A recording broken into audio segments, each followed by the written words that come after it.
我好細個已經喺社區裏面去做義工，同市民接觸嘅過程令我意識到民意嘅重要。要改善我哋嘅社區，要為市民爭取福祉，最關鍵嘅都係要集結大家嘅力量。呢30年，我都懷住呢個信念。我相信只要堅持以市民為本，凝聚更多嘅共識，就有力量去推動社會嘅進步。我記得我當初提出2蚊搭車嘅時候，社會都有好多唔同嘅聲音。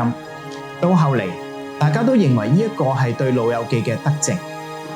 經過大家不斷嘅努力，東昌街同埋車公廟2座體育館先後落成，俾市民有更好嘅康體設施。要真正實現社區嘅改善，香港嘅進步從來都唔係一朝一夕嘅事，而驅使我一路堅持嘅就係你嘅信任同埋期望。香港嘅變革仲有好長嘅路要行，我哋嘅社區仲有好多議題需要我哋一齊去推動。